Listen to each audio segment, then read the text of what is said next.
ప్రభుత్వ పాఠశాలల్లోనే విద్యార్థులకు నాణ్యమైన విద్య అందుతుందని రాష్ట్ర పర్యావరణ, అటవీ, దేవాదాయ శాఖ మంత్రి కొండ సురేఖ అన్నారు. కిలవరంగల్లోని ఆరెల్లి బుచ్చయ్య ప్రభుత్వ పాఠశాలలో బడిబాట కార్యక్రమంలో జిల్లా కలెక్టర్ ప్రావీణ్య, మేయర్ గుండు సుధారాణితో కలిసి మంత్రి కొండ సురేఖ పాల్గొన్నారు. విద్యార్థులకు ఉచితంగా పుస్తకాలతో పాటు బట్టలు పంపిణీ చేశారు.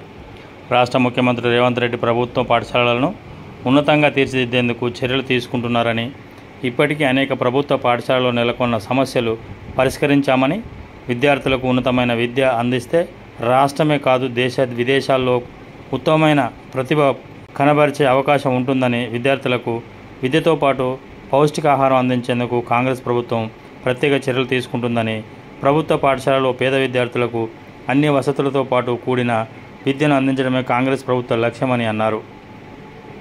ఈ ఛానల్ను సబ్స్క్రైబ్ చేయండి, లైక్ చేయండి. అందజేస్తున్నారు. వేదిక మీద ఉన్నటువంటి పెద్దలందరూ కూడా, అతిథులందరూ కూడా, నేటి కార్యక్రమ ముఖ్య అతిథి, విశిష్ట అతిథి, ప్రత్యేక ఆహ్వానితులందరూ కూడా మరి ఈ యొక్క జ్యోతి ప్రజ్వలన కార్యక్రమాన్ని సుసంపన్నం చేస్తున్నారు. ఆవిష్కరణ ఒక వినూత్నమైనటువంటి, ఒక ప్రతిష్టాకరమైన, తర్వాత అనేక రకాల సదుపాయాలు పాఠశాల కల్పిస్తున్నారు. గట్టిగా చెప్పండి. వాళ్ళకే అప్పచెప్పడం జరిగింది.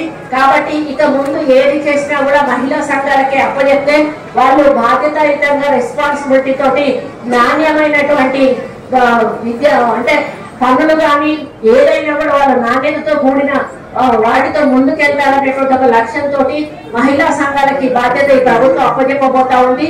ఈ రోజు మనము ఓపెన్ చేసినటువంటి ఏదైతే విద్యకు సంబంధించింది ఉందో దాంట్లో ఇప్పుడు అన్నట్టు అన్ని రకాల మరి ఏవేవి మనము ఇవ్వగలుగుతామో ప్రభుత్వం నుంచి పిల్లలకు అనేది పూర్తిగా అన్ని కూడా అందులో ఇంక్లూడ్ చేసి మనం ఈరోజు దాన్ని ఓపెన్ కూడా చేసుకోవడం జరిగింది. రాబోయే రోజుల్లో ఇంకా విద్యా విధానంలో చాలా మార్పులు తీసుకొచ్చి ప్రైవేట్ పాఠశాలను తగలనే విధంగా ప్రభుత్వ పాఠశాలను ముందుకు తీసుకుపోవడానికి మన రాష్ట్ర ముఖ్యమంత్రి గారు రేవంత్ రెడ్డి గారు కృషి చేస్తా ఉన్నారు.